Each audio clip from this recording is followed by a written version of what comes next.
দুনিয়ার সম্পদ, লোভ, লালসা এগুলো নিয়ে পড়ে থেকো না।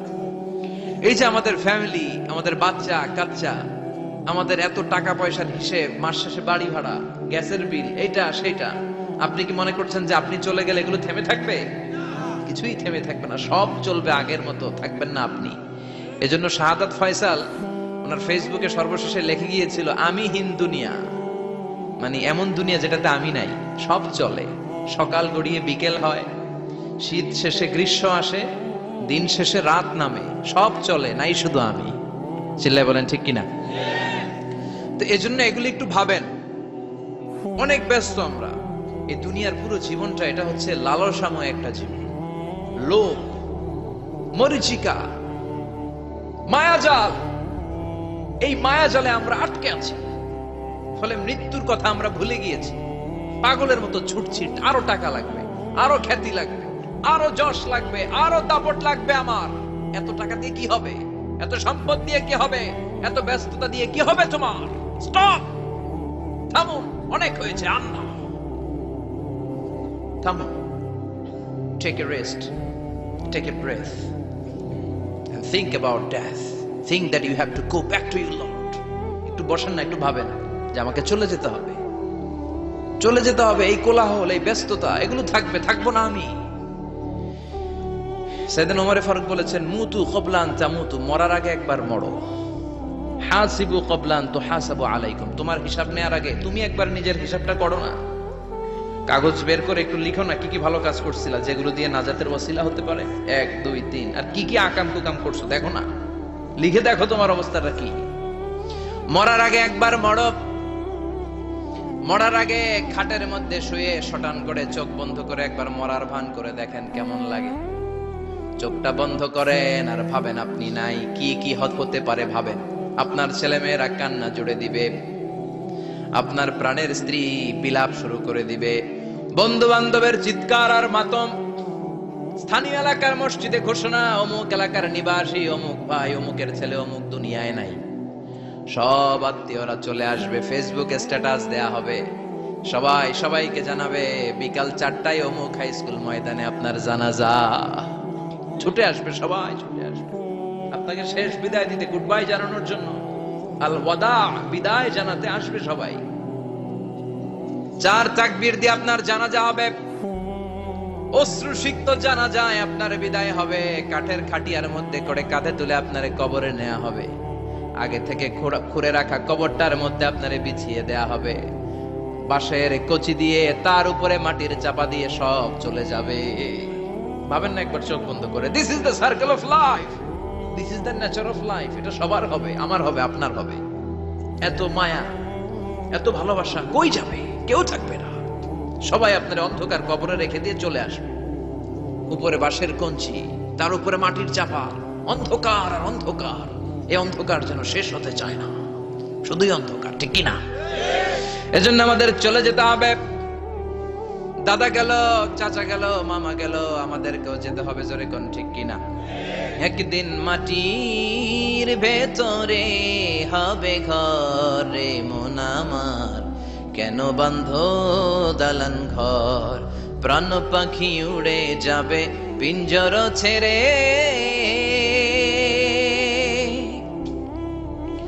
ধরা ধামে সবই রবে, তুমি যাবে চলে, বন্ধু বান্ধব যত, মাতা পিতা দ্বারা সুত, সবই হবে তোমার পরে মন আমার, কেন বান্ধ দালান ঘর, একদিন মাটির ভেতরে হবে ঘরে মন আমার, কেন বান্ধ দালান ঘর, ঠিক কিনা? সব পরে থাকবে, চলে যেতে হবে আমাদেরকে। এজন্য আখিরাতের কথা যেন আমাদের স্মরণ হয়। বিশ্বনবী বলতেন, নাহাইতুকুম আন জিয়ারাতিল কুবুর, আমি তোমাদেরকে কবর জিয়ারত করতে আগে নিষেধ করতাম, কিন্তু এখন নিষেধাজ্ঞা প্রত্যাহার করে নিলাম। এখন সব সময় তোমরা কবরের সামনে যাবা আর জিয়ারত করবা। কবরস্থানে যান তো, ওদিকে যান আপনারা, একটু যাবেন, একটু গেলে আখিরাতের কথাটা স্মরণ হবে। ওখানে ছোট শিশুরা শুয়ে আছে, কিশোর যুবকরা আছে, আপনার মতো তাগড়া যুবক মুরব্বীরা আছে। এরা এই এলাকায় থাকতো, এরা আকাশ থেকে নেমে আসে না, এই এলাকার সন্তান, আজ নাই। একটা সার্টেন পিরিয়ড শেষে আপনিও থাকবেন না। This is the nature of life, this is the circle of life. ছোট্ট শিশু হয়ে এসেছিলেন, শৈশব, কৈশোর, যৌবন, প্রৌঢ়ত্ব, আগে ছিলেন সিঙ্গেল, বিয়ে করে হয়ে গেলেন ডবল, এরপরে আল্লাহ আপনাকে একটা মেয়ে দিল, এরপরে মেয়েকে বিয়ে দিয়ে শ্বশুর হলেন, এরপরে ওই মেয়ের ঘরে সন্তান হতে নানা হলেন। আর কতদিন? অনেক দিন হলো তো, অনেক লম্বা সময় পেয়েছেন আপনি। Think about death. এবার যাওয়ার কথা ভাবেন, আখিরাতের সামানের কথা ভাবেন, ফিরে যেতে হবে। কি শক্তিশালী যুবক, বার্ধক্য চলে আসলে লাঠি ছাড়া চলতে পারে না। কুচকুচে কালো দাড়ি সাদা হয়ে যায়, দাড়ির শুভ্রতা, বয়সের ভার, রং ধরা যৌবন জং ধরে শেষ, ঠিক কি না? This is the circle of life. যুবক ভাইয়েরা, এটাই জীবন, চলে যেতে হবে, কেউ থাকতে পারবে না, ঠিক কি না? এটা রিমাইন্ডার আল্লাহ এই সূরার ভেতরে দিয়েছেন যে তোমাদেরকে ফিরে যেতে হবে। এই লোভ লালসা ছেড়ে দাও। রব্বুল আলামিন বলেন, আলহাকুমুত তাকাসুরু হাত্তা যুরতুমুল মাকাবির। ও গোলাম, দুনিয়ার সম্পদ, লোভ লালসা তোদেরকে পাগল বানিয়ে দিয়েছে। এই লোভ পাগলামি কোনোদিন তোদের থামবে না যতদিন না তোরা কবরে ঢুকবি, ঠিক কি না? কার কথা? আল্লাহ বললেন, দুনিয়ার সম্পদ আর লোভ আর মোহে তোমরা গাফেল হয়ে গিয়েছো। আখিরাতের কথা বেমালুম তোমরা ভুলে গিয়েছো। কিন্তু আখিরাতে তোমাদের যেতেই হবে, কবরের বাড়িতে তোমাদের ঢুকতেই হবে, ঠিক কি না? যেতেই হবে, আমরা ভুলে যাই। আলহাকুমুত তাকাসুর, অতিরিক্ত পাওয়ার লোভ, বেশি বেশি খাওয়ার লোভ, বেশি বেশি জমানোর লোভ মানুষকে গাফেল বানিয়ে দিয়েছে। এটা মানুষের স্বভাব। আরো চাই, আরো চাই, এই স্বভাবটা আছে না নাই? এই আরো আরো আরো চাই, এই স্বভাবটাই মানুষকে কুড়ে কুড়ে শেষ করে দিয়েছে। এত লাগবে কেন তোমার? চাহিদার কোনো শেষ নাই। Unlimited demand of human being. যার আছে বেশি তার চাই বেশি। যার সাইকেল আছে তার হুন্ডা চাই, হুন্ডা আছে তো প্রাইভেট কার চাই, প্রাইভেট কার আছে তো প্লেন চাই, প্লেন আছে তো হেলিকপ্টার চাই, হেলিকপ্টার আছে তো ওইটা চাই, ওইটা আছে তো সেটা চাই, ঠিক কি না? এলাকার মেম্বার যে হয়েছে চেয়ারম্যান হতে চায়, আছে না নাই? চেয়ারম্যান সাহেব এমপি হতে চায়, আছে না নাই? এমপি সাহেব মন্ত্রী হতে চায়, আছে না নাই? মন্ত্রী সাহেব প্রধানমন্ত্রী হতে চায়, আছে না নাই? কিন্তু এই দেশে সুযোগ নাই। কথা কন, এই দেশে প্রধানমন্ত্রী সিলেক্টেড। 2-3 জনের বাইরে কেউ প্রধানমন্ত্রী হইতে পারবি না, ঠিক কি না? আমার এই জীবনে তো আমি 2-3 জনই দেখলাম। বেগম খালেদা জিয়া, মাননীয় প্রধানমন্ত্রী শেখ হাসিনার ছোট্টবেলা দেখেছি এরশাদকে, আমরা তখন ছোট। তো মানুষের চাহিদার কোনো শেষ নাই, যার আছে বেশি তার চাই বেশি। এজন্য বিশ্বনবী বলেছেন, উনজুরু ইলা মান হুয়া আসফালা মিন, তোমার চেয়ে যে খারাপ আছে ওর দিকে তাকাও। ওয়ালা তানজুর মান হুয়া আ'লা মিন, তোমার চেয়ে যে ভালো আছে ওর দিকে তাকায়ও না, তোমার চেয়ে যে খারাপ অবস্থানে আছে ওর দিকে তাকাও। অনেকে নিজের অবস্থান নিয়ে সুখী না, এরকম আছে না নাই? আল্লাহ আমার এটা দিল না রে, ওইটা দিল না রে, পাইলাম না রে, কিচ্ছু হয় না, কি করব জীবন, হতাশ। আসলে আছে কিন্তু অনেক কিছু, শুকরিয়া নাই, টাকা, ঠিক কি না? নিজের অবস্থান নিয়ে সুখী না, কিন্তু অনেক লোক আছে তারা আপনার অবস্থানে পৌঁছতে চায়। তাদের দিকে তাকিয়ে দেখেন, আপনি যে অবস্থানে আছেন এই অবস্থানে পৌঁছাটা অনেকের কাছে স্বপ্ন। তারা প্রতিনিয়ত সংগ্রাম আর স্ট্রাগল করে যাচ্ছে আপনার অবস্থানে পৌঁছতে, আর আপনি এটা নিয়ে সন্তুষ্ট না। শেখ সাদির নাম শুনেছেন? বালাগাল উলা কাশাফাত দুজা, এই কবিতাটার রচয়িতা ইরানের বিখ্যাত এক কবি। উনি একবার আর্থিক সমস্যার মধ্যে দিয়ে সময় কাটাচ্ছেন, টাকা নাই, পয়সা নাই, পায়ে দেওয়ার মতো জুতা নাই। উনি খুব দুঃখ পেলেন, হায় রে, আমি ইরানের এত বড় কবি, আমার পায়ে দেওয়ার মতো জুতা নাই। দুঃখ ভরা মন নিয়ে রাস্তায় হাঁটতে বেরোলেন। হাঁটতে হাঁটতে হঠাৎ দেখলেন একটা লোক শুয়ে শুয়ে কাঁদছে, ওই লোকটার 2টা পাই নাই, পাই নাই। উনি সেজদায় পড়ে গেলেন, আল্লাহর কাছে ক্ষমা চাইলেন, আল্লাহ অনেক দিয়েছো, শুকর আলহামদুলিল্লাহ। এজন্য যেই পরিস্থিতিতেই থাকি না কেন আমরা কি পড়বো? জোরে বলেন, কি পড়বো? এজন্য আল কানাতু মিনাল ইসলাম, অল্পে তুষ্ট থাকার নাম হলো ইসলাম। সম্পদ লাগবে কিন্তু সম্পদের পাহাড় লাগবে না, ঠিক কি না? অল্প খান, অল্প পড়েন, অল্প জামান, অল্পের ভেতরে বরকত ঢুকায়া দিছে কে? দেখবেন যাদের সম্পদ অল্প তারা সুখী বেশি। জরিপে এটা দেখা গিয়েছে, অনেক সার্ভেতে এটা এসেছে, যারা সম্পদশালী এরা দুঃখী বেশি, এদের দুঃখ বেশি, টেনশন বেশি। খুব স্বাভাবিক, টাকা যার বেশি রোগ তার বেশি, টাকা যার বেশি টেনশন তার বেশি। টাকা যার বেশি ঘরে শান্তি তার কম, আছে না নাই? ঘরের ভেতরে অশান্তি, ছেলে কথা শোনে না, ছেলে টানে গাঞ্জা, মেয়ে করে পরকিয়া, আছে না নাই? স্ত্রী কথা শোনে না, ভালোবাসা নাই, ঘরটা জাহান্নামের টুকরা। রোগ বালাই, এক একটা হসপিটাল বিল পরিশোধ করতে মাসে 5 লাখ 10 লাখ, আছে না নাই? কিছু খেতে পারে না, ডাক্তার একেবারে ডায়েট মেনু বেঁধে দিয়েছে। ডায়েট, ভেরি ডায়েট মেনু, এটা এটা এটা এটা কিছুই খাবেন না, শুধু গরু খাবেন না, খাসি খাবেন না, চিংড়ি খাবেন না, খালি ঘাস খাবেন, ইচ্ছে মতো ঘাস খাবেন, মানে ঘাস জাতীয় যত আইটেম আছে সব খাবেন, শাক খাবেন, সবজি খাবেন, সালাদ খাবেন, গরু চিংড়ি মুরগি গোশত ইলিশ কিছু খেতে পারে না। তাহলে রোগ বেশি, খাওয়ার মজা নাই, ঘরে সাংসারিক শান্তি নাই, খালি ব্যারাম আর ব্যারাম, ঠিক কিনা? কিন্তু সম্পদের পাহাড় করেছে। আর অল্প যারা খায়, অল্প পড়ে, রিক্সাওয়ালা, কুলিওয়ালা, অল্প বেতনের চাকরি, কিন্তু হক হালালি মেনে চলে, দেখবেন শান্তি আছে অনেক। হ্যাঁ, বাসা ভাড়া দেয়, ফ্যামিলি চালায়, বাচ্চাদের স্কুল বিল, এরপরও মাস শেষে 1-2 হাজার টাকা হাতে থেকে যায়। আর ওর প্রতি মাসে 10 কোটি টাকা ইনকাম, তারপরও ব্যাংকের ঋণ আছে না নাই? সুখ কারে বলে? কিভাবে আপনি সুখকে ডিফাইন করবেন? সুখ তো টাকায় কিনা যায় না, শান্তি টাকা দিয়ে হয় না, শান্তি দেওয়ার মালিককে। শান্তি আছে অল্প খেয়ে শুকর করার মধ্যে, শান্তি আছে আলহামদুলিল্লাহর মধ্যে। চিল্লায় বলেন ঠিক কিনা? এজন্য অল্প খাবো, অল্প পড়বো, অল্প জামাবো, অল্পের ভেতরে বরকত দিয়েছে কে? দেখেন, ধনী ভাইরা খেতে পারে না, কিন্তু রিক্সাওয়ালার কি সমস্যা হয়? রিক্সাওয়ালারা সব খেতে পারে, কুলিওয়ালা, দিনমজুর, এরা একেবারে স্লিম সুঠাম দেহি, মেদহীন পেট, পেটে কোনো মেদ নাই, ভুড়ি নাই। আর কুটিপতিদের মেদ আছে না নাই? এত বড় বড় পেট, ঠিক কিনা? আমাদেরও পেট আছে, তবে হালাল পেট, এটা হারাম টাকা দিয়ে এই ভুড়ি বানাই নাই আমরা। চিল্লায় বলেন ঠিক কিনা? রিক্সাওয়ালা, কুলিওয়ালা নিজেও নামাজ পড়ে, বউও নামাজ পড়ে, বাচ্চাটাও নামাজ পড়ে, রিক্সা চালায় আর জিকির করে লা ইলাহা।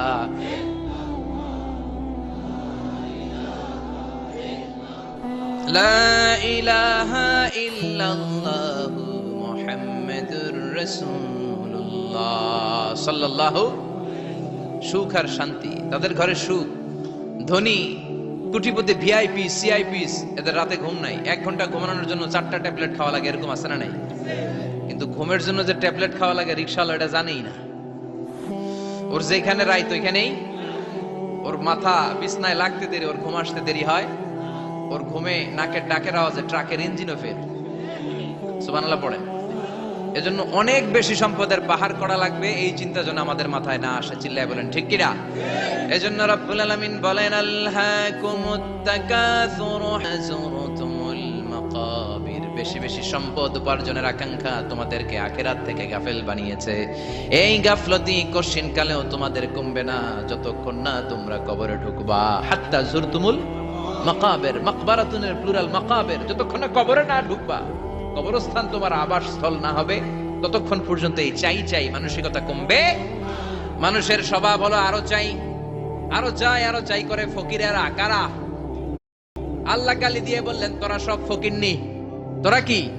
ইয়া আইয়ুহান নাসু আনতুমুল ফুকারাউ ইলাল্লাহ ওয়াল্লাহু হুয়াল গানিয়ুল হামিদ। সুবহানাল্লাহ পড়েন। আল্লাহ ডেকে বললেন গোলাম আনতুমুল ফুকারা ইলাল্লাহ, তোমরা সবাই ফকির, ধনী হলো একজন, তিনি কে? আল্লাহ শুধু ধনী। আর মানুষের স্বভাব হচ্ছে আরো চাই, আরো চাই।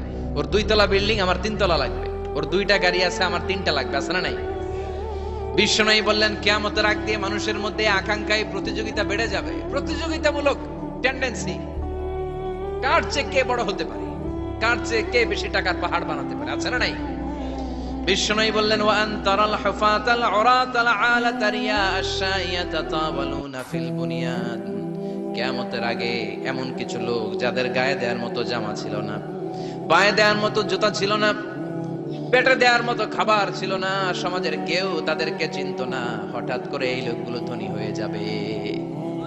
And they will start to construct, they will compete to construct high rises building in the cities. শহরে গ্রামে এরা বড় বড় বিল্ডিং বানানো শুরু করবে। এই উঁচা উঁচা বিল্ডিং আমাদের সমাজে আছে না নাই? কৃষ্ণপুরে 2 তলা 3 তলা বিল্ডিং আছে নি? আছে। আজ থেকে 20 বছর আগে ছিল? আমি তো 20 বছর আগে যখন আসছি কিছুই ছিল না, খালি পানি আর পানি।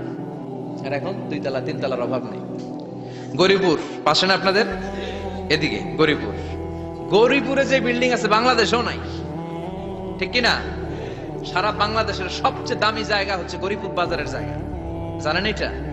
বসুন্ধরা, গুলশান, বনানী, বাড়িধারা, উত্তরার 3-4 ডবল দাম এই জায়গার, ঠিক কিনা? বিল্ডিং এর পর বিল্ডিং। আমি যখন ঢাকা যাই দেখি গরিপুর আসতেছে, মানে গরিপুরের বিল্ডিং আর শহরগুলো আস্তে আস্তে হাইওয়ের পাশাপাশি চলে আসতেছে। প্রতি বছর আইসা দেখি কিছু আগাইছে, 2-3 বছর পরে এইটা একেবারে হাইওয়ের সাথে চলে আসবে। খেয়াল করছেন? ঢাকা যাওয়ার সময় গরিপুর আগাইতেছে, খালি গরিপুরের বিল্ডিং, গরিপুরের শহর আগাতে আগাতে আগাতে ঢাকা চট্টগ্রাম মহাসড়কের কাছাকাছি চলে আসছে। এই যে বিল্ডিং বানানোর প্রতিযোগিতা, কুমিল্লা শহরে আজ থেকে 20-25 বছর আগে 5 তলা 6 তলা একটা বিল্ডিং ছিল না, এখন 10 তলা 20 তলা আছে না নাই? ঢাকায় আজ থেকে 20 বছর আগে 10 তলা বিল্ডিং খুঁজে পাইতেন আপনি? নাই। গোটা বিশ্বব্যাপী এখন টাওয়ার বানানোর প্রতিযোগিতা। বিশ্বনবী বলেন এদের কোনো টাকা ছিল না। পৃথিবীর সবচেয়ে বড় টাওয়ার এখন আরব দেশে, এদের কোনো টাকা ছিল না। আরব দেশের সৌদি আরব, কাতার, কুয়েত, বাহরাইন এখন স্বর্ণ আর তেলের খনি পেয়ে আল্লাহরে ভুলে যায়। এদের খাওয়ার মতো কিছু ছিল না। এদেরকে আমার দাদারে শুনতাম বলতো কাবলিওয়ালা বলতো। কি বলতো?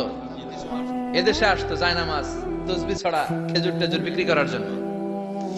এরা জেলে পাড়ার লোক ছিল। আরব সাগরের তীরবর্তী এলাকার মানুষ, সাগরের মাছ মেরে এরা জীবন ধারণ করতো। আল্লাহ এদেরকে তেলের খনি দিলেন, গ্যাসের খনি দিলেন। এখন তারা বড় বড় টাওয়ার বানায়, আছে না নাই? বুর্জ আল খলিফা, কি উঁচা বিল্ডিং, 828 মিটার উঁচু। জেদ্দা আছে 1000 মিটার উঁচু কিংডম টাওয়ার। তাইওয়ানে আছে তাইপেডাং টাওয়ার 101 তলা। মালয়েশিয়া আছে পেট্রোনাস টুইন টাওয়ার 88 তলা। চায়নাতে আছে সাংহাই টাওয়ার, একটার পর একটা টাওয়ার। প্রতি বছর অ্যানাউন্স করতেছে যে ওদেরটা আছে আমাদেরটা বড় বানাও। কাতার কয় ওরা বানাইলে আমরা পারবো না কেন, আমরা বানাবো আরো বড়, আছে না নাই? শাগালাত কুমুত তাকাসুর, যে আরো লাগবে, আরো বড় হতে হবে, এই টেন্ডেন্সি মানুষকে আখিরাত থেকে একেবারে গাফেল বানিয়ে দিয়েছে। চিল্লায় বলেন ঠিক কিনা? টাকার পাহাড় বানাতে চায়, দরকার থাকলেও চায়, না দরকার থাকলেও চায়। বর্তমান পৃথিবীর সবচেয়ে ধনী লোকটার নাম জানেন? কি নাম? হ্যাঁ, বিল গেটস। ওর যে কত টাকা ও নিজেও জানে না। ওর পকেট থেকে যদি $100 একটা বান্ডিল পড়ে যায়, এটা তুলতে ওর যত সময় লাগবে, ও না তুলে যদি হেঁটে যে আইডিয়া নিয়ে হাঁটতেছিল ওইটা নিয়ে হাঁটে, ওদিকে আরো বেশি ইনকাম হয়ে যাবে। এত টাকা তার, এটা তোলার সময় তো তার নাই। ওয়ারেন বাফেট নাম শুনছেন? হাজার হাজার কোটি ডলারের মালিক। প্রিন্স ওয়ালিদ বিন তালা, সৌদি ধনকুবের নাম শুনেছেন? ওর একটা বিমান আছে, প্রাইভেট জেট প্লেন। এই বিমানটার 70% মেড অফ গোল্ড। বিমানের 70% স্বর্ণ দিয়ে বানানো। গত কয়েক বছর আগে আমি ব্রুনাই গিয়েছিলাম। ব্রুনাইয়ের সুলতানের নাম হাসান আল বালখিয়া। উনি একটা প্যালেস আরবিতে বলে কাসার, মানে হচ্ছে রাজপ্রাসাদ। পৃথিবীর সবচাইতে বড় রাজপ্রাসাদ ব্রুনাইতে বান্দার সিরি বেগাওয়ানে অবস্থিত। আমি গিয়েছি ওখানে। প্রায় 1800 থেকে 2000 কক্ষ আছে ওই প্যালেসে, রাজপ্রাসাদে। ওই রাজপ্রাসাদের টয়লেটের কমোড গুলো মেড অফ গোল্ড, স্বর্ণ দিয়ে বানানো। নাউজুবিল্লাহ পড়বেন না? এই হাসান আল বালখিয়া নিজে বিমান চালায়। ওর সংগ্রহে 500টা রোলস রয়েস লাক্সারিয়াস কার আছে। 500 রোলস রয়েস। গুগল, ইউটিউব যারা করেন সার্চ দিলে দেখবেন ওর কি পরিমাণে গাড়ি। রোলস রয়েস গাড়ি হচ্ছে one of the luxurious car in the world. Car ব্র্যান্ডের মধ্যে যত দামি কার ব্র্যান্ড আছে এর মধ্যে রোলস রয়েস একটা, যেগুলোর দাম কমসে কম এদেশের টাকায় 8 কোটি থেকে 10 কোটি টাকা। আচ্ছা বলেন, এই গাড়িগুলো যারা হাই প্রোফাইলের ভিআইপিস, তারা ফ্যামিলির সবাইকেও যদি একটা করে গাড়ি দেয়, একজনের কয়টা গাড়ি দরকার? 5টা, 10টা, 20টা। বললাম যে 20টা গাড়ি লাগবে ওনার। 500 গাড়ি দিয়ে উনি কি করবে? তার সংগ্রহে 500টা রোলস রয়েস। স্বর্ণেরও গাড়ি আছে, তার স্বর্ণের পালঙ্ক আছে, আমি দেখে এসেছি। পোরশে, ফারারে, লাম্বরগিনি, এই টাইপের যে ব্র্যান্ড গুলো আছে, অভাব নাই। তার মানে আছে, যার বেশি চায় তত বেশি। চিৎকার করে বলেন ঠিক কিনা? এজন্য আল্লাহ বললেন আল্লাকুমুত তাকাসুরু হাত্তা যুরতুমুল মাকাবির। দুনিয়ার লোভ তোমাদেরকে আখিরাত থেকে গাফেল বানিয়ে দিয়েছে। দুনিয়ার লোভ লালসার মধ্যে পড়ে আখিরাতকে বেমালুম তোমরা ভুলে গিয়েছো। এই গাফলতি কোনোদিন কমবে না যতদিন না তোমরা কবরে ঢুকো। ঠিক কিনা? সম্পদ উপার্জনে ইসলাম বাধা দেয় না, কিন্তু সম্পদ হৃদয়ে স্থান দেয়া যাবে না। সম্পদ উপার্জন করতে হবে, খরচ করে ফেলতে হবে। বেশি সম্পদশালী হতে হলে আল্লাহর সন্তুষ্টির জন্য যাকাত দিতে হবে। কে দিতে হবে? দে জাকাত তোরা দে রে জাকাত, তোর দিল খুলবে পরে আগে খোলো খাত। দে জাকাত তোরা দে রে জাকাত। ঠিক কিনা? দিল পরে খুলবে, আগে হাত খোলেন। হাত খুললে দেখবেন দিলটারে খুলে দিয়েছে কে? সাইয়েদনা মুসা আলাইহিস সালামের জামানায় ওনার চাচাতো ভাই ছিল মিশরের সবচাইতে বড় ধনী, যাকাত দেয় নাই। তার কি করুণ পরিণতি হয়েছে কোরআনে আছে না নাই? এত সম্পদ ছিল, তার সম্পদগুলো সে সিন্ধুকে আটকে রাখতো। আর এই সিন্ধুকের চাবিগুলো আলগানোর জন্য, কাঁধে নেওয়ার জন্য 10 জন লোক লাগতো। সিন্ধুক কাঁধে নেওয়ার জন্য, সিন্ধুকের চাবির গোছা কাঁধে নেওয়ার জন্য কয়জন? তাহলে কি পরিমাণ সম্পদ ছিল? সাইয়েদনা মুসা বললেন, সম্পদের মালিক তুই হস নাই, আল্লাহ বানাইছে। কারণ বলে, ইন্নামা উতিতুহু আলা ইলমিন ইনদি, আল্লাহ আমারে সম্পদ দেয় নাই, আমি আমার মেধা খাটিয়ে সম্পদ বানিয়েছি। যাকাত আমি দিব না। মুসা বললেন, তাহলে আযাবে পড়বি। কারণ কয় পারলে আযাবান। আল্লাহ বললেন, ফাখাসাফনা বিহি ওয়া বিদারহিল আরদ, ও মুসা নিরাপদ দূরত্বে চলে যাও, এখনই ভয়ঙ্কর ভূমিকম্প হবে, আযাব দেব। কারণ সহ কারণের সব সম্পদ আমি জমিনের ভেতরে ঢুকায়া দেব। আমি নিজে কারণের বাড়ি দেখে এসেছি। মিশরের রাজধানী কায়রো থেকে প্রায় 150 কিলো দূর একটা জেলা আছে, ফায়ুম জেলা। ওইখানে কারুনকে আল্লাহ তার সব সম্পত্তি সব মাটিতে দাবিয়ে দিয়েছেন। দাবাতে দাবাতে হাঁটু পর্যন্ত যখন কারুন জমিনে দেবে যায়, ভাবছে উঠে যাবে। কোমর পর্যন্ত যখন মাটির মধ্যে দেবে যায়, ভাবছে উঠতে পারবে। গলা পর্যন্ত যখন দেবে যায়, হাত তুলা কয়, আমি ঈমান আনলাম। ও মুসা, সব সম্পদ তোর, আর তোর আল্লাহর লইয়া যা, খালি আমারে বাঁচা, আমারে। সব গাদ্দারদের একই পরিণতি। ফেরাউনরেও যখন আল্লাহ লোহিত সাগরে পানি খাওয়াতে খাওয়াতে পেটটা এত বড়, হাত তুলা কয়, আনা মিনাল মুসলিমিন, আমি মুসলমান, আমি ভালো মানুষ। আল্লাহর কোরআন সাক্ষী, সে বলেছে আনা মিনাল বনি ইসরাইলরা যে আল্লাহরে মানে, আমিও তারে মানি, আমিও আল্লাহর দলের একনিষ্ঠ কর্মী। আর পানি খাইতে পারি না, আল্লাহ বাঁচাও। আল্লাহ কয় আরো খা। শেষ, ফেরাউন শেষ, নমরুদ শেষ, কারুন শেষ। পুরো সম্পদ সহ আল্লাহ কারুনকে জামিনের ভেতরে দাবিয়ে দিলেন। এজন্য সম্পদ যাদের বেশি, যাকাত দেওয়ার দরকার আছে না নাই? দারিদ্রতা বিমোচনের জন্য যাকাত দিবেন। যাকাতের শাড়ি লুঙ্গি এইভাবে না, অনেকে কিন্তু দেয় যাকাতের শাড়ি, যাকাতের লুঙ্গি, যাকাতের গামছা, এরকম ডাকাইত আছে না নাই? বাংলাদেশে এমনও হয়েছে, যাকাতের শাড়ি দিবে বলে সে পত্রিকায় নিউজ করেছে, আর ওই শাড়ি আনার জন্য শাড়ি দিবে 5,000 মানুষ, এসেছে 5 লক্ষ। পদপৃষ্ঠ হয়ে 11 জন নারী এক জায়গায় মারা গিয়েছে। কিয়ামতের দিন আল্লাহ বিচারের কাঠগড়ায় এই বিজনেস ম্যাগনেটকে দাঁড়িয়ে সেদিন জিজ্ঞাসা করবে যে, কেন তুই এদেরকে কষ্ট দিয়েছিলি? চিল্লা এখন ঠিক কিনা? এদের মৃত্যুর দায়ভার এই শিল্পপতি এড়াতে পারবে না। যাকাতের শাড়ি, যাকাতের লুঙ্গি বিতরণের জন্য আল্লাহ তোমারে ধনী বানায় নাই। ধনীদের দায়িত্ব হলো গরিবের হাতে সম্পদ পৌঁছে দেয়া। ও ফি আমওয়ালিহিম হাক্কুন লিসাইলি ওয়াল মাহরুম। গরিব আমার কাছ থেকে সম্পদ আর যাকাত নিয়ে সে আমার প্রতি করুণা করেছে। আমি যাকাত দেই বলে আমি কোনো দয়া দেখাই নাই। কথা বুঝতে পেরেছেন? আইডিয়াটা ক্লিয়ার করে নেন। যাকাত দেয়া আমার জন্য কি? কথা বলেন, ফরজ। আর যে যাকাত নেয় তার জন্য যাকাত খাওয়া কি ফরজ? আমি গরিব মানুষ, আমি যাকাত খাবো না, না খাইয়া থাকুম, রোজা রাখুন। কথা কন। আমার যে যাকাত নেওয়া লাগবে এমন কোনো কথা নেই, কিন্তু আমি যে ধনী, আমার দিতেই হবে, এটা ফরজ। তার মানে আমি দিয়ে আমি দয়া করি নাই, ও নিয়ে আমারে বাঁচাইয়া দয়া করে গেছে। চিৎকার করে বলো ঠিক কিনা? ইসলাম বলে রাস্তার এক পাশে 5 তলা আর এক পাশে গাছতলা, এটার নাম ইসলাম না। খেটে খাওয়া মানুষ, সুবিধা বঞ্চিত মানুষদের দ্বারে যে তুমি যাকাতের টাকা পৌঁছে দাও। যাকাতকে ফরজ করা হয়েছে দারিদ্রতা বিমোচনের জন্য। আপনি শাড়ি লুঙ্গি দিলে কি হবে? ওরে শাড়ি দিচ্ছেন দুপুরে, রাত্রে বেলা ও আরেক জায়গায় লাইন ধরে আছে, বিরিয়ানির প্যাকেট দিতেছে ওইখানে। কথা কোন? সারাটা বছর ও যাকাতের টাকা নেবে, ওর কিচ্ছু হবে না। বরং এমন কিছু তাকে করে দিতে হবে যেটা দিয়ে সে ফ্যামিলি লিড করতে পারে। একটা সিএনজি কিনে দেন, ওই ফ্যামিলিতে কোনো যুবক থাকলে সিএনজি চালায়া, অটো চালায় ফ্যামিলিটারে চালাবে। একটা টঙের দোকান করে দেন, চায়ের দোকান, চা বিক্রি করে ফ্যামিলিটারে চালাবে। অস্ট্রেলিয়ান একটা গাই কিনে দেন, গরুর দুধ বিক্রি করে তার ফ্যামিলি চলবে। কিংবা মাছের একটা খামার করে দেন, মুরগির খামার করে দেন, ঠিক কিনা?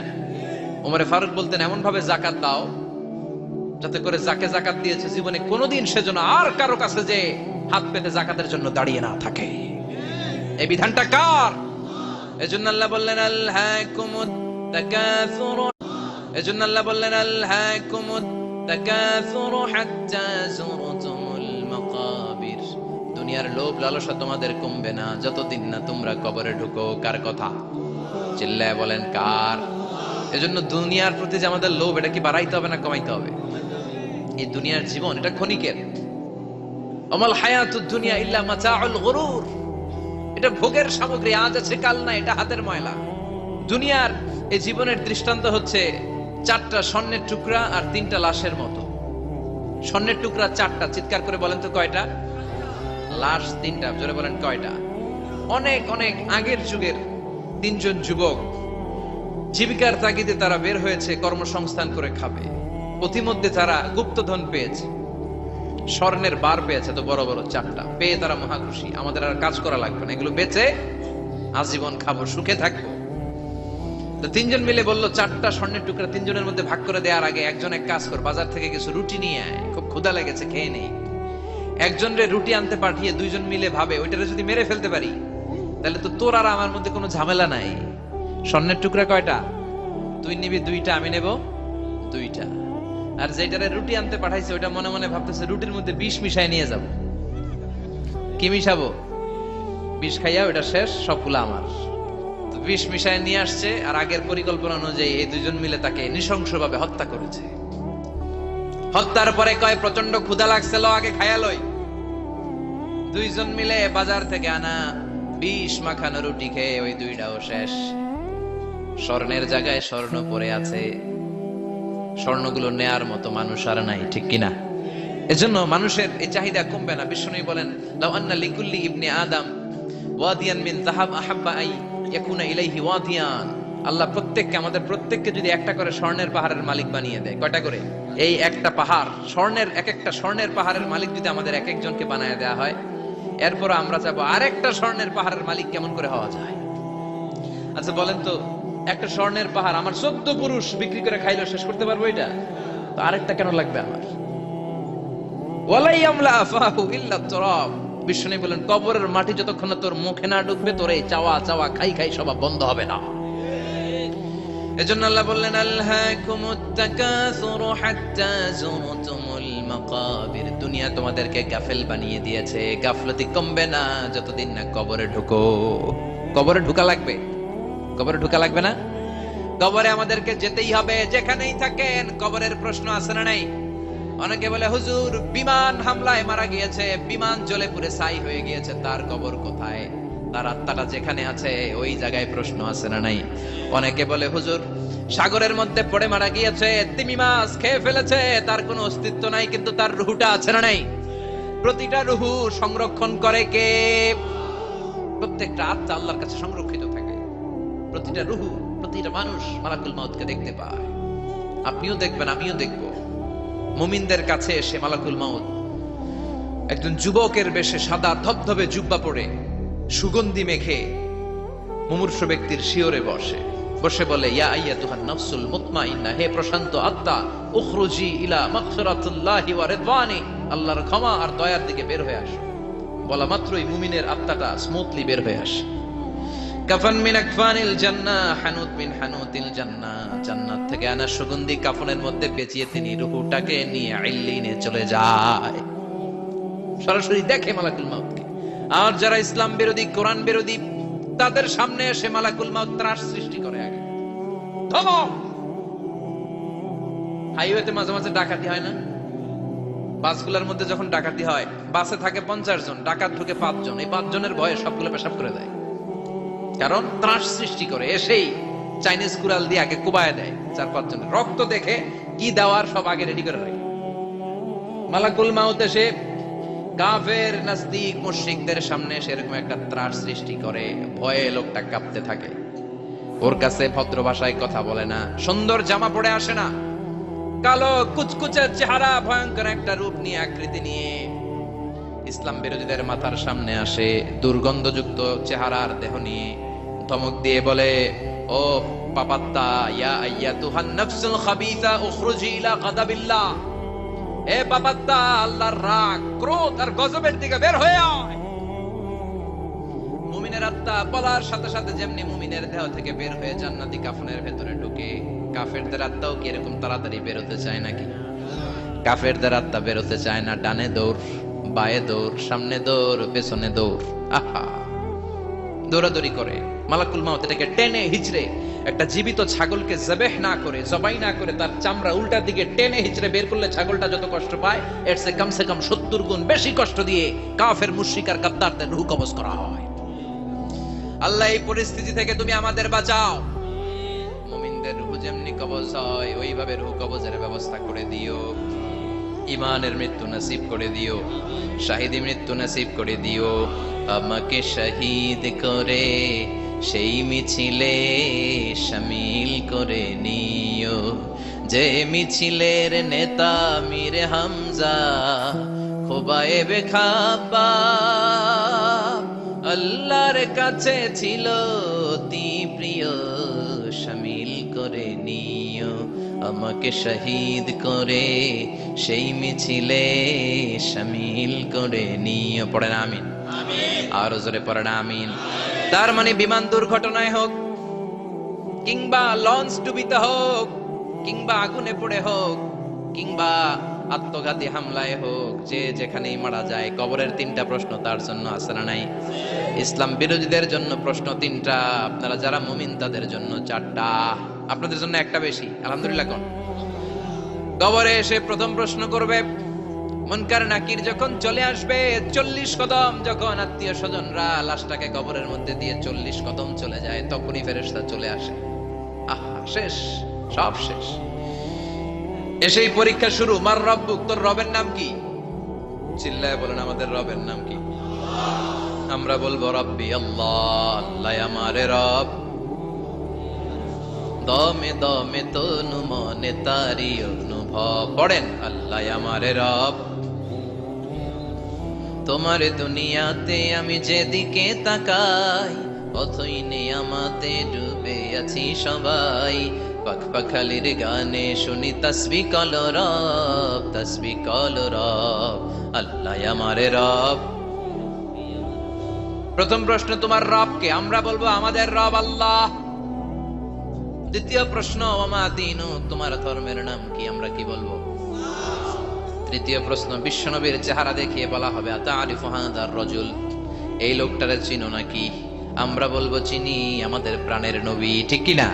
চাঁদের চেয়ে সুন্দর তুমি নবী আমার কামলিওয়ালা, দু জাহানের বাদশাহ তুমি প্যারা নবী সাল্লে আলা, চাঁদের চেয়ে সুন্দর তুমি নবী আমার কামলিওয়ালা, ঠিক কি না? 3টা প্রশ্নের যথাযথ উত্তর যখন দিয়ে দিলেন, আপনার জন্য অতিরিক্ত আরেকটা প্রশ্ন করা হবে, ওয়ামা ইলমুক, তোমার নলেজ কি? 3টা প্রশ্নের উত্তর যে তুমি করতে পারলা, কিভাবে পারলা, কেমনে জানলা? নকল করে বলছো নাকি জেনে বুঝে আসছো? নকল হয় না? নকল হয়? কৃষ্ণপুরে নকল নাই না? এখন মনে হয় এগুলো একটু কমছে। একটা সময় ছিল অনেক নকল হইতো। পাঞ্জাবের ভিতরে নকল, পকেটের নকল, টুপির ভিতরে নকল, মৌজার ভিতরেও নকল, এমনকি মেয়েরাও নকল করে পরীক্ষার হলে আসে না নাই? স্কেলের মধ্যে লিখে নিয়ে যায়, হাতের মধ্যে লিখে নিয়ে যায়, ওড়নায় লিখে নিয়ে যায়, কাপড়ে লিখে নিয়ে যায়, আসে না নাই? ফেরেশতারা বলবে নকল করছো নাকি? কেমনে জানলা? 3টা প্রশ্নের উত্তর তুমি কেমনে বললা? আল্লাহ তোমার রব, ইসলাম তোমার ধর্ম, এই লোকটা বিশ্বনবী, কেমনে চিনলা? আপনাকে তখন বলতে হবে আমি কোরআন থেকে শিখেছি, আমি হাদিস থেকে শিখেছি, আমি ইসলাম জেনে বুঝে মেনেছি, আমি আন্দাজে কোথাও ঘুরি নাই। চিল্লা এখন ঠিক কিনা? আপনাকে বলতে হবে, এজন্য শিখতে হবে, প্রতিনিয়ত ইসলাম সম্পর্কে জানতে হবে, আখের গোছাতে হবে, জীবনটাকে আলোকিত করতে হবে। চিল্লায় বলেন ঠিক কিনা?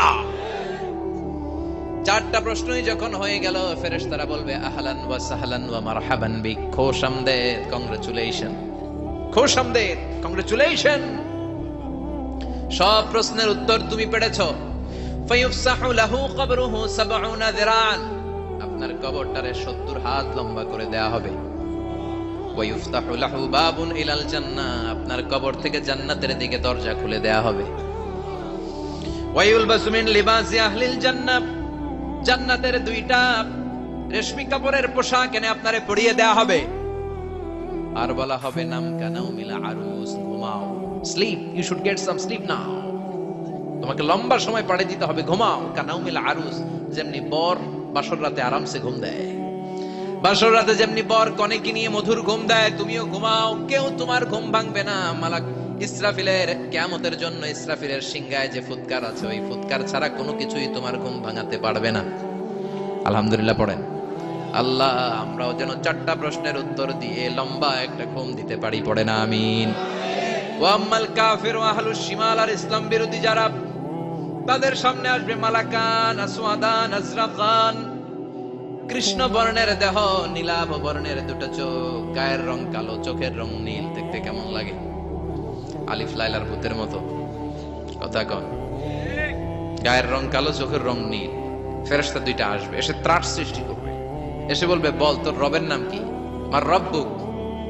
ইসলাম বিরোধী মুশরিক কাফের নাস্তিক এরা বলবে, আমি জানি না আমার রবকে,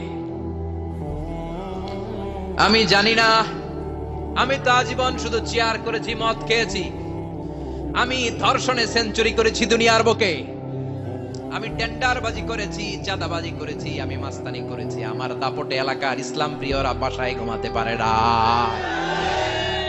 আমি ছিলাম টেন্ডারবাজ, আমি ছিলাম গডফাদার, সন্ত্রাসীদের লিডার, আমি ছিলাম ডন 1 2 3 সব, আমি ছিলাম ডনের ডন, আমি ছিলাম মাস্তান রংবাজ। রব টপ কি আমি তো জানি না। লাদ্রি লাদ্রি আমারে জিজ্ঞেস করো না।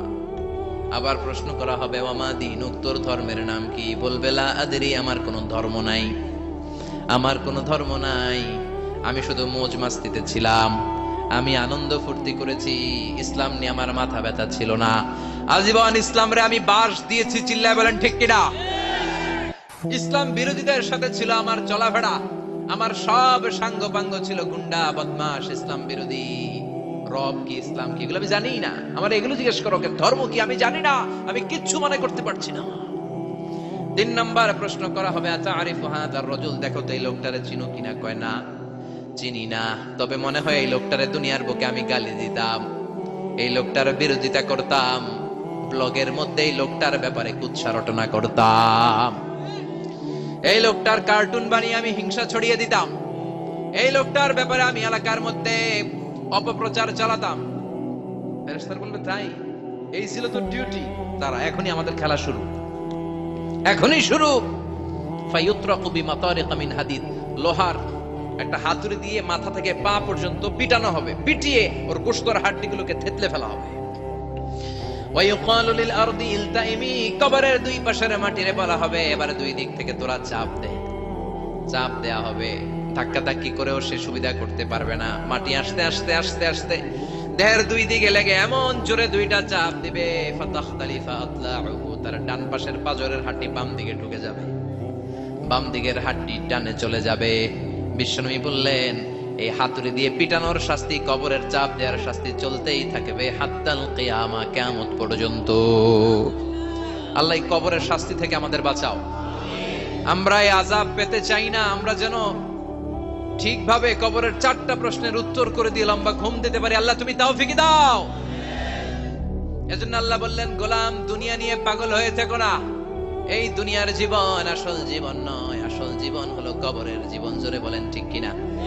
এই জন্য মাঝে মাঝে কবরে যাবেন, কবরস্থানে দাঁড়িয়ে চিন্তা করবেন, এই জায়গায় আমারও আসতে হবে।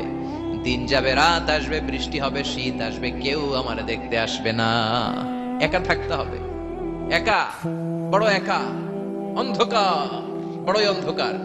ওই কবরের জীবনের সামান গোছানোর দরকার আছে না নাই? ওই কবরে সুখে শান্তিতে থাকতে চাইলে নামাজ পড়ার দরকার আছে না নাই? কোরআন পড়ার দরকার আছে না নাই? ছেলে মেয়েগুলোরে মানুষের মতো মানুষ করার দরকার আছে না নাই?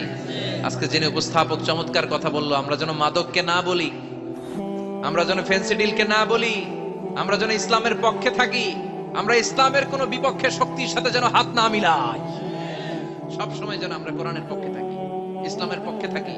5 ওয়াক্ত সালাত গুলো যেন জামাতের সাথে আদায় করি, আব্বা আম্মার যেন খেদমত করি, আর বিনয়ী মানুষ যেন হতে পারে, ঠিক কিনা? আল্লাহ আমাদের সবাইকে কথাগুলো বুঝে আর আমল করার তৌফিক দান করো।